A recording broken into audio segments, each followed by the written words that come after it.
இப்போ ஃபோட்டோவை பாருங்கள். இந்த நபர் யாருன்னா ஹாஷிம் மூசா, பாகிஸ்தானில் முன்னாள் இராணுவம். சரியா, அந்த இராணுவத்தில் வேலை செஞ்சு நிப்பாட்டிட்டு இந்த காஷ்மீர் பஹல்காம் நடந்துச்சுல, போன வாரம் நடந்துச்சுல, அந்த இடத்துல இவருக்கும் 4 பேரும் இந்த அப்பாவி மக்களை கொலை பண்ணியிருக்காருன்னு நமக்கு சமூக ஊடகங்களில் செய்திகளில் பரபரப்பாக ஓடிட்டுருக்கு. சரி, இந்த ஆள் எப்படி பண்ணாங்கன்னா, முன்னாடி இப்போ அந்த தீவிரவாத தாக்குதலுக்கு முன்னாடியே அந்த பஹல்காமில் சுற்றிருக்காங்க ஆள். இந்த ஆளும் 4 பேரும் ரவுண்டு பண்ணி துப்பாக்கி எடுத்துகிட்டு ப்ரீ பிளான்ட் இப்படி அந்த காஷ்மீரில் அந்த பக்கம் அப்படியே சுற்றிட்டு துப்பாக்கி எடுத்துகிட்டு போயிருக்கான். இந்த இவனும் 4 பேர் பயங்கரவாதிகள். அங்கே ஒரு டூரிஸ்டில் யாரோ ஒரு நபரை பார்த்துருக்காரு, ஃபோட்டோ போட்டிருக்காரு, முன்னாடி குழந்தை இருக்குது. அதெல்லாம் ப்ரீ பிளான் பண்ணி நடந்திருக்குது. அப்போது இந்த மாதிரி செயல் நடந்திருக்கு.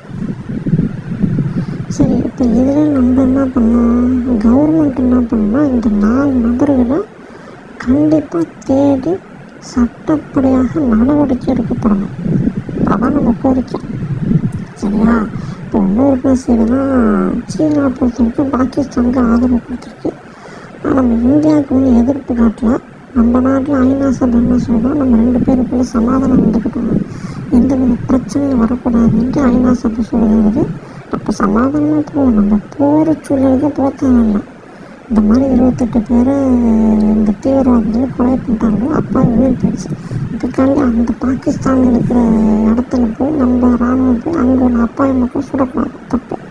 இந்த 4 நபர்களை ஸ்கெட்சு போட்டு தேடி அரெஸ்ட் பண்ணி இந்தியா நாட்டு சட்டப்படி கான்ஸ்டியூஷன் படி என்ன தண்டனை, அந்த மாதிரி ஒரு கடுமையான தண்டனை கொடுத்தா தான் அந்த மாதிரி நபர்கள் சும்மா இருப்பார்கள். இல்லாட்டி இப்படியே நம்ம விட்டோம் வச்சுக்கோங்க, இதே மாதிரி பல நபர்கள் பல பயங்கரவாத செயல்கள் நடக்கும். இதுக்கு முன்னாடி பல்வேறு பயங்கரவாத செயல் நடந்திருக்குது. ஸோ இதுதான் தீர்வு. அதனால் நம்ம மோடி கவர்மெண்ட்டு, மோடி அமித்ஷா இந்த 2 நபர்களும் பிளான் பண்ணி இந்த தீவிரவாதியை கண்டுபிடிச்சி இந்த 4 தீவிரவாதிகளுக்கு கடுமையான தண்டனை கொடுக்கப்படணும். சரியா, அது கொடுத்தா தான் அடங்குவார்கள். பாகிஸ்தான் எதிர்ப்பு வந்தாலும் பரவாயில்ல, தண்டனைகள் கொடுத்தா தான் இந்த மாதிரி நம்ம இந்த இந்தியாவை பாதுகாக்க முடியும். சரி, பாகிஸ்தான் வழக்கம் போல சொல்கிறேன், அதுக்கும் நமக்கு கொஞ்சம் சம்மந்தம் இல்லைன்னு இந்த ஆளு பொறுத்தவரைக்கும் பாகிஸ்தானில் இராணுவத்தில் இருந்தவர், எக்ஸ் ஆர்மி. அப்போ பாகிஸ்தானுக்கு தொடர்பு இருக்கும். ஆனால் வழக்கம் போல போய் சொல்வார்கள். அதான் இப்போ நடந்திருக்கு. கடுமையான தண்டனைகள் கொடுக்கப்படணும்.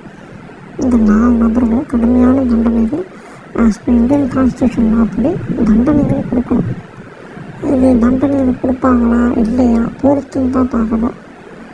பொறுத்திருந்து பார்ப்போம் என்ன நடக்குதுன்னு பார்ப்போம். மீண்டும் அடுத்த பதிவில் சந்திக்கிறேன். நன்றி.